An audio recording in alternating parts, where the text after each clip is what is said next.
playing a little handball. Now there's more to Sears telegames than just Pong. Hey, Gramps, you want to play some catch? Okay. Now Sears has a whole line of telegames. Hey, attaboy, Scooter, you got it, you got it. Telegames, electronic games, sold only at Sears.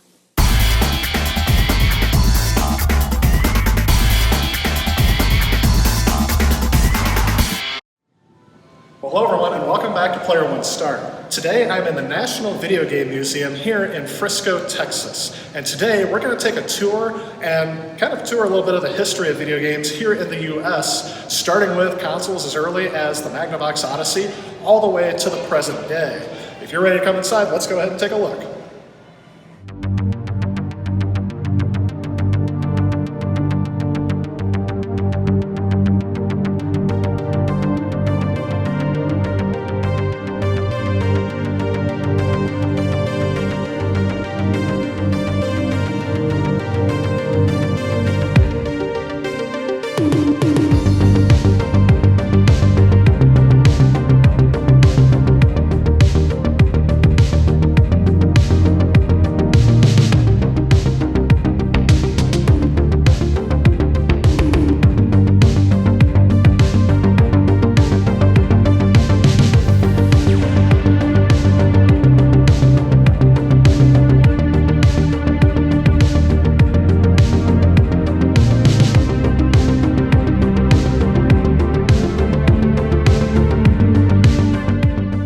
So before you even pay for a ticket to get into the museum, there is this pixel sculpture, which basically encapsulates almost the entire history of video game consoles here in the US. All of the consoles, which you can see from both sides of the sculpture, had been bronzed, I guess, to make it look more like a monument, and there are images displayed on a ton of 4:3 aspect ratio flat panel monitors. And this does get you in the mood to enter the museum just seeing the sculpture here. I did take some time to see how many of these consoles I could recognize in the sculpture, and I think I recognized all of them, including an original Magnavox Odyssey here, and a 4-port Atari 5200, Fairchild Channel F. I mean, they just have a lot of things here. Oh, even my childhood Nintendo Entertainment System, the first console I remember playing as a kid. All the way up to consoles such as the PlayStation 3. I thought it was oddly placed next to the Intellivision.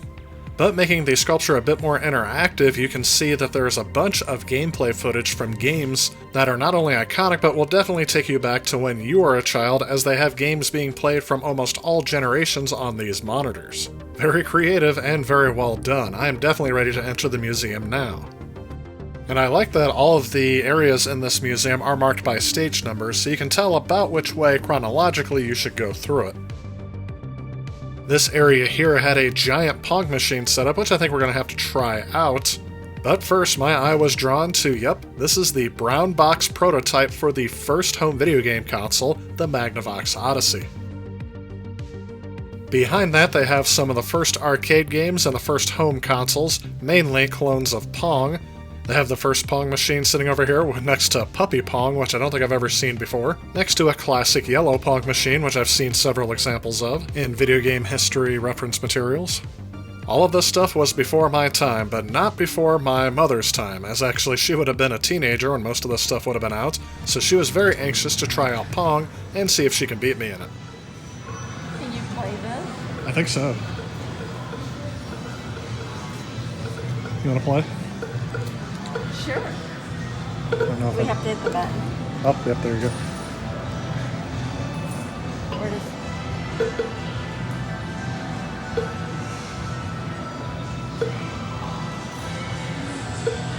Oh, jeez. Oh. Oh, yeah.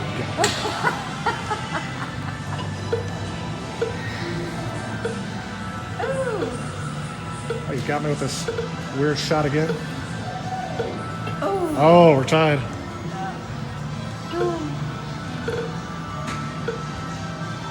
My paddle looks shorter than yours. Is it just me? I don't think it is. So just returning us. There we go. I sent you a soft one. This is ricochet one. Oh, Good job. tied again. We're doing best out of 3. Ooh.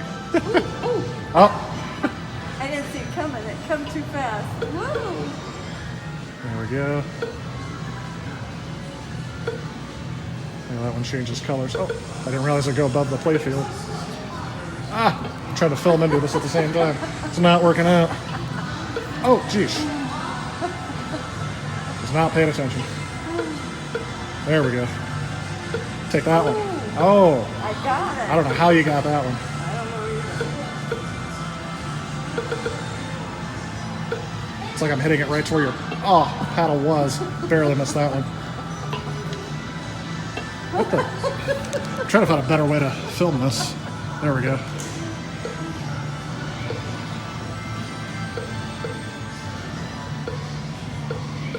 Oh, geez.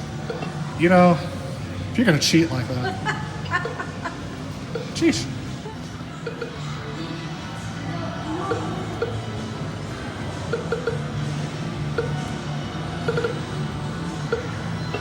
Oh, I couldn't get that one. 10-8. You were dominating early. Oh, I went right above it. No, don't throw it. Don't try to make me win. Give me an honest contest. I am. 10 to 10. We'll do this one. Beats all. Oh no. Oh, you gotta go back. You gotta return it. Oh no. I didn't even see it come from there. This has got worse. It's harder, isn't it? Uh-oh. Uh-oh. Oh, you. Oh. Oh. See, it's harder than it looks. Way, yeah.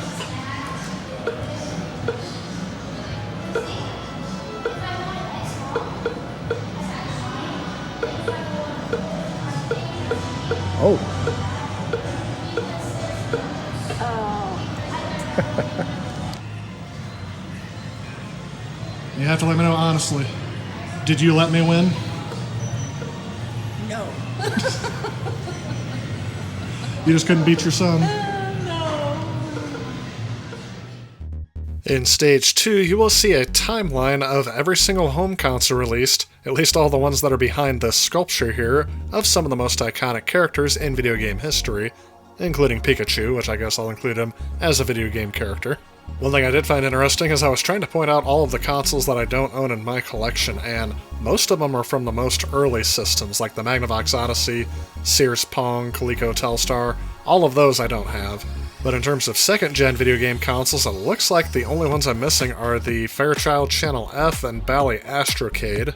And the only system here I'm actually completely unaware of as of this moment is the Adventure Vision. I'll have to do some research and maybe even do a video on this console if I think about it in the future, because this is the first time I've even heard of one was on this wall. Moving along to the third and fourth generation video game consoles, I actually have all of these, although my Magnavox CDI is currently not working.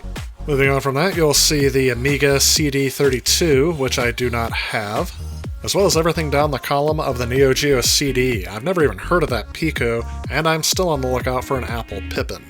And it looks like I'll have to keep a lookout for some more of the portable consoles, as I think I have all of the home systems from that generation on, in terms of the 5th generation of home video game consoles and up, starting with the PlayStation and all the way up to the PlayStation 5. Although I did find it interesting they did not have a PlayStation 5 or Xbox Series console, but they do have a Switch. Now, they did have TV displays which you can use the controllers to interact with and learn more about each system, but what I really liked was the fact that they had a whole bunch of these consoles set up to play along this wall. A lot of them were set up with 2 controllers so you could play with another person. I'm not going to go through these now as it looks like that's the way out, so I'm going to go ahead and move on to the third stage.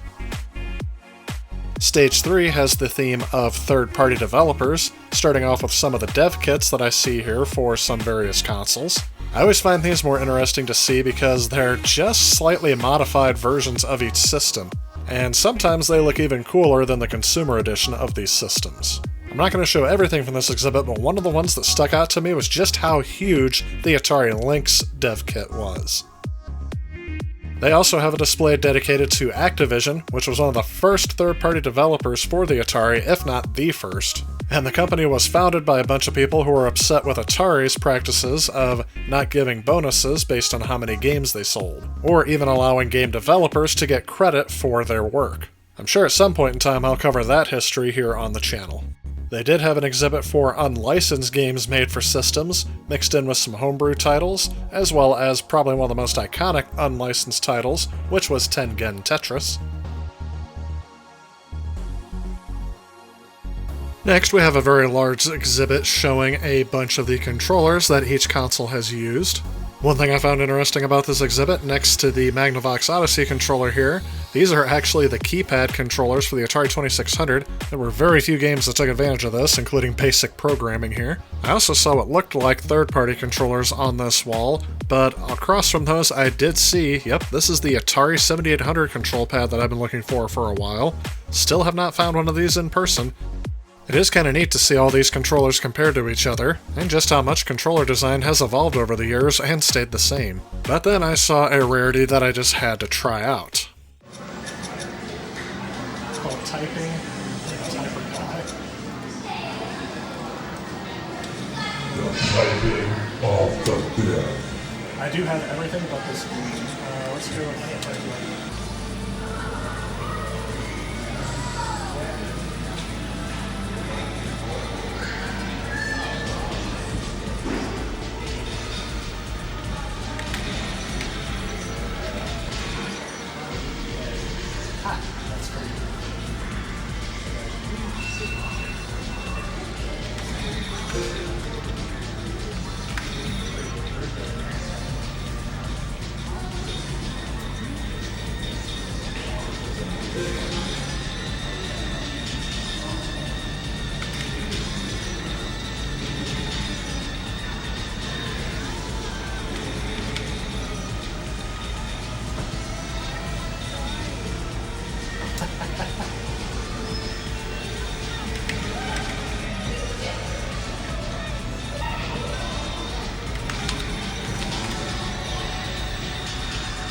Yeah, pretty good for typing.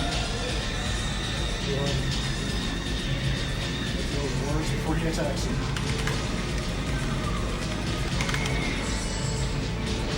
Nice.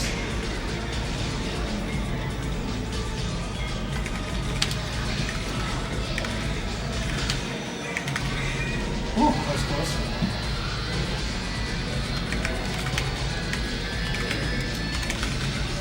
Oh, I almost had that one.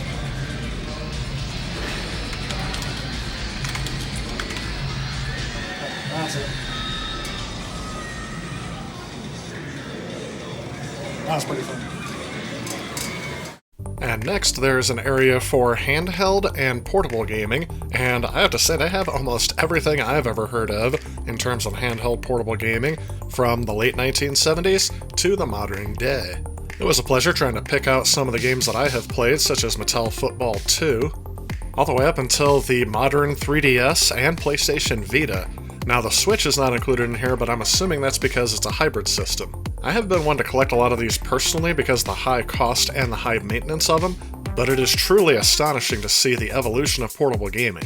From dots on a playing field that don't change to a full-blown console experience like you would get on the PlayStation Vita. I will say there's something endlessly fascinating, though, about these early games that used these old vacuum fluorescent displays. In my opinion, this is just one of the many ways where the limited technology actually inspired some very creative game concepts. Here they tried to have Pac-Man, football, and even a game called Scramble, which are in themselves complex by nature, and here they are simplified down to their basic elements so you can play them portably. Or at least as portably as 1980s technology would allow you. Out of these tabletop games that I've shown, I've actually only played the Pac-Man one and the Mattel Football one, and the Scramble one kind of took me by surprise. It is very impressive what they were able to pull off with such limited technology. And I think it's great that they have all these set up to play so you can try them out, as long as you remember to turn them off afterwards, which of course I did. But if you're like me, many of you may not even remember a lot of these older games. Most of you had a portable gaming experience the first time holding a Nintendo Game Boy, complete with all of its struggles. Start it there. Okay. Oh wow, I can't really even see it, Tyler. Any better? Yeah, it needed some light. I wondered if I could pull it out, even the lighting out here isn't. Oh. Can you see it? Yeah. But this is gonna be a dumb one. Press the button to switch its shape. Oh, I forgot. That I forgot. Which button? The A button? Yeah. Oh, yeah. Oh, I see where I'm at.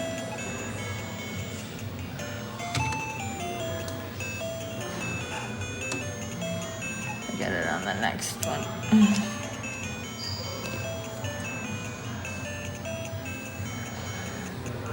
And you can hold down to make it go down quicker.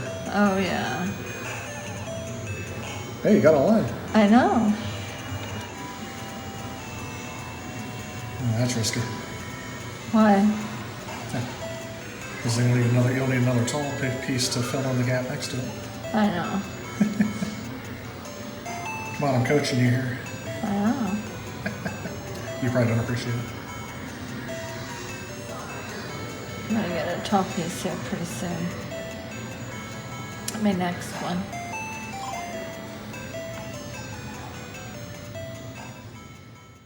And while my mom is fully engaged in Tetris, I thought I'd try another one of the portable games I have here, and I thought, well, why not try Pac-Man 2? About time they made a sequel to that thing. It appears the 2 in the name on this console, though, only refers to the fact that this game can be 2 players. I don't think I've ever played multiplayer Pac-Man before, at least not from this era, but I decided to go ahead and try it out in single-player mode and discovered that this plays almost exactly like the Coleco game that I have at home. Same sounds and everything. But instead of a little mini arcade cabinet, this game is actually laid out flat, so you can actually play it a bit more portably and more comfortably. Though I will say the form factor did not make this game any easier to play, as I still couldn't get past the first screen, clearing it of dots. I got very close, though. If I had unlimited time here, I could probably go through and beat this game, but I decided it was time to move on to some other things, since I also wanted to see what the rest of the museum had to offer.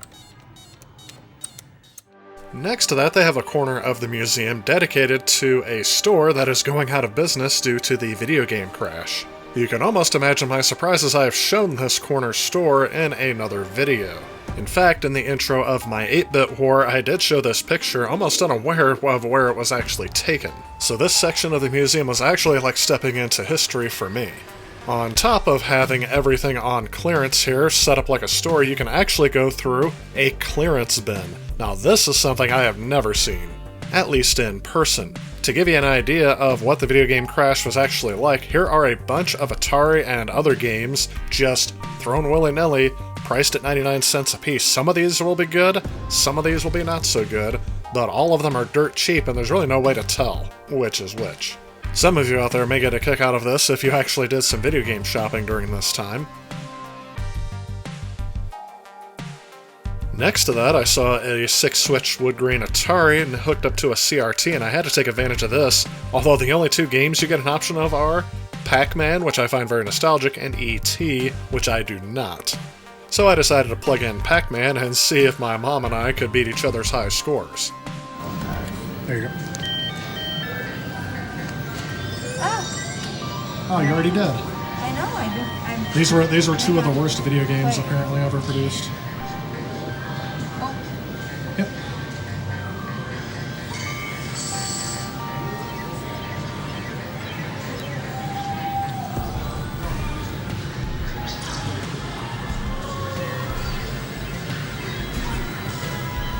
I believe I remember.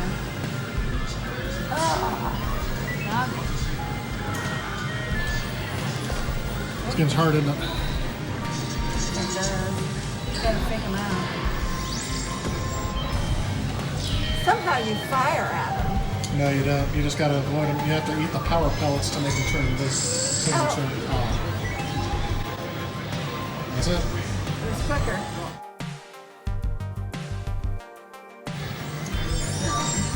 I'm gonna back up. Oh.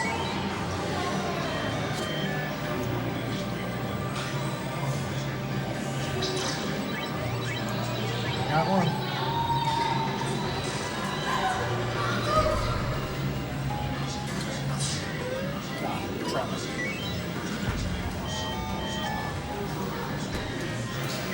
I think I'm gonna get much further ahead.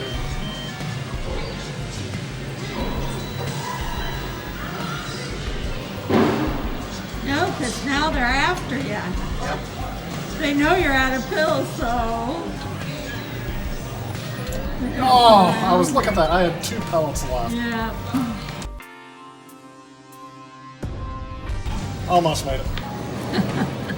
Across there at the same time, appropriately, they had the computer revolution that took off in the early 1980s, starting with the original Apple II, IBM XT, TRS-80, and a whole bunch of other computers, including a Commodore 64.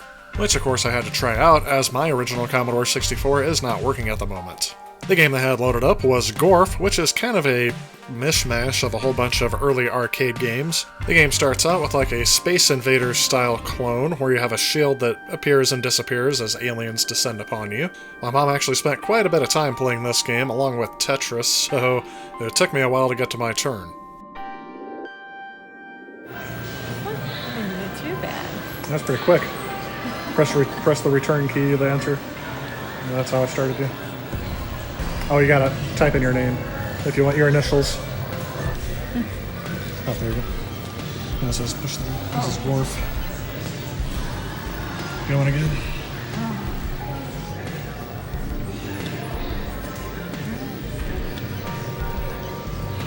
Oh. Gotcha.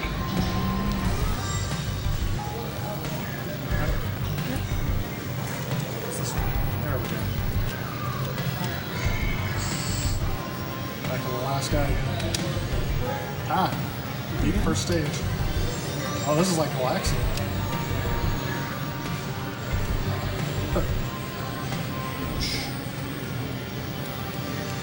I also found a Texas Instruments TI-94A, which I did find at a garage sale at one point. I also did a video about that if you wanted to see that popping up on the screen above you, but I don't have any games for it, so I was very curious to try out Munchman, which, as I assumed, was a clone of Pac-Man. Definitely going to have to get some more games for this system.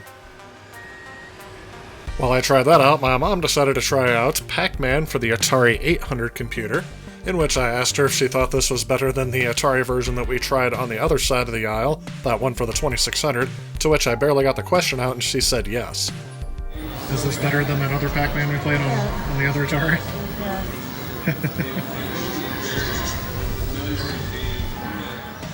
And as I'm not likely to come across one of these again, I decided to go ahead and try my hand at programming the TRS-80 as they just had BASIC up. And I decided to flex my programming knowledge just a little bit here. List. This is the program I created. It's going to ask me my name and then say hello to my name. Okay. So I click run. What is your name?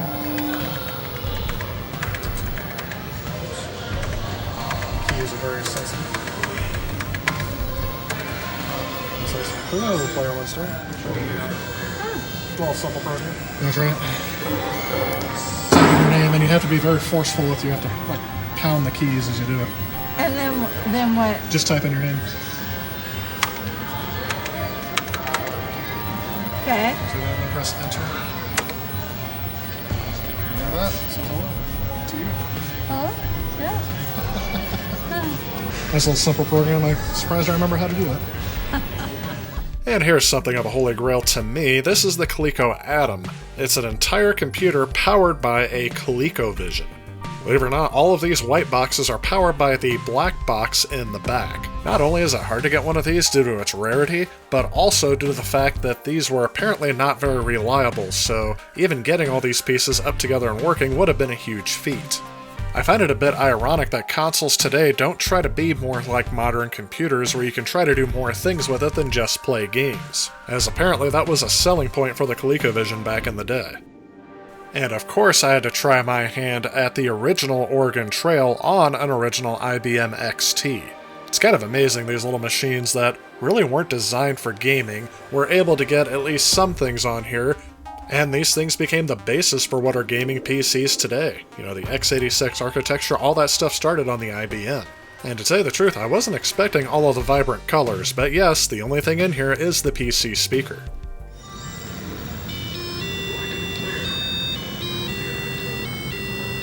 Oh, listen to that sound.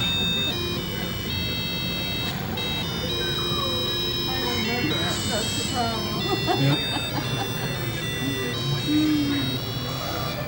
And of course, I had to show off the iconic Commodore Amiga. Believe it or not, these things were not popular in my area, and I have yet to meet someone who has claimed to own one. Again, something that is kind of a unicorn in the wild, and something I hope to collect one day, but I have zero experience with this system, although I've been told by several people the world over that I should make it a priority to get one sooner rather than later. Moving on, they had a couple of wall displays of video game promotional materials in button form, as well as some of the patches from the Atari and Activision competitions back in the day.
And here they had a display completely dedicated to Donkey Kong Country, and of course all the stuff that came out before Donkey Kong Country, but it does kind of raise up the point that a lot of people today that are alive that are gaming, especially those that didn't live through it, may not realize exactly how impactful Donkey Kong Country was.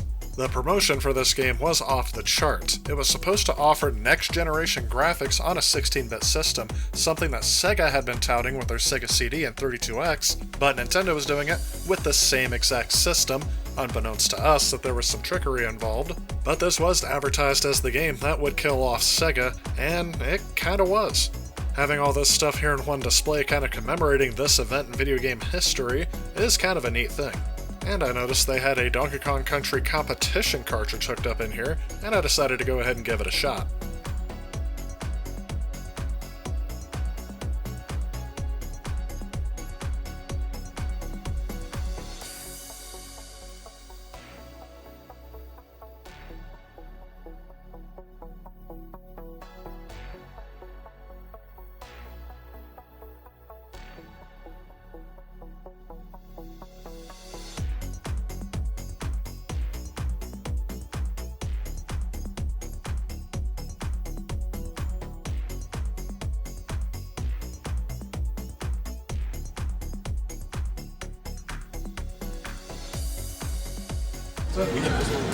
And 2,037 bananas. Well, wouldn't you know it, there's even an exhibit in honor of the gaming YouTuber.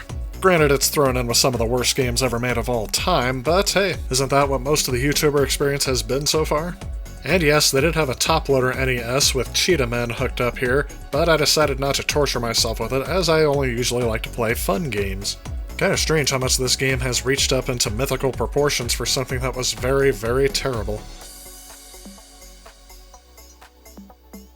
And here we have an unexpected, but probably what ended up being my favorite exhibit here in the museum, and that was the 1980s living room setup. The wood-paneled walls, the console television, with the game console on the wood-grain coffee table. I think that every game room should have a room set up like this, especially if you were alive during this time. I think about the only thing that was not accurate to my personal living room as a kid is we did not have a top-loading VCR. We had one where we put the tape in and it just kind of sucked it in by itself. They also had the 1980s boys' bedroom, complete with Duck Hunt in the corner. And although I find this kind of nostalgic as well, it's just a bit before my time, as I consider myself more of a child of the 90s. Still pretty neat to see, and unfortunately I can't play it because it'll get flagged, but they were playing some kickin' 80s music as well in here. Next to that, they had board games set up here based on video games. It's kind of strange to think that they used to do this, but here we are. I'm actually kind of curious to play that Pac-Man game more than The Legend of Zelda. Now, I haven't been able to show everything in this museum. In fact, there's way too much to cover in just one video. But I did show you some of the highlights and some of the things I wanted to mention on here. But the last thing on this tour is the 1980s arcade setup. They have a whole bunch of authentic 1980s to 1990s arcade machines in here, and your ticket includes some tokens, but you're able to buy more if you want. If I was in this area, I would definitely be here almost every day. This is exactly something that I would remember from my childhood, and I think the cherry on top of this museum visit. Unfortunately, it was a bit too dark to film in here, so I didn't get much footage of me playing, but I definitely had fun in this part of the museum as well.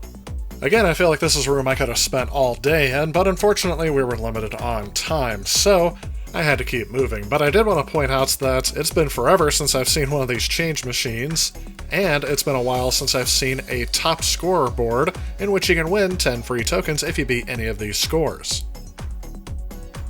Of course, as with any museum, you exit through the gift shop, and there were a couple things that caught my eye.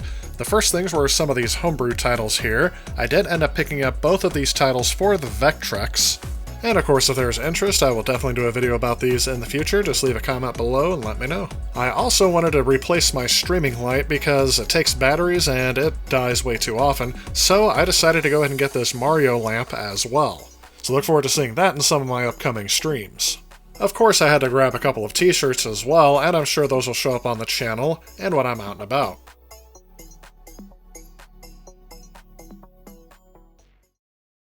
Well, I hope you guys enjoyed this look at the National Videogame Museum here in Frisco, Texas. If you guys did, remember to leave a comment below. Let me know what you guys liked about today's video, and if you noticed anything that I didn't really cover in too much detail, let me know what I should go back to. Again, I want to thank you all so much for watching. Stay tuned because I have more content coming, and I will see you all in the next video. If you like this video and you'd like to help out with future projects on this channel, please consider supporting me on Patreon. Also, if you enjoy the content of this channel, please remember to click on this subscribe button. Again, I want to thank you so much for watching. I'll see you next time.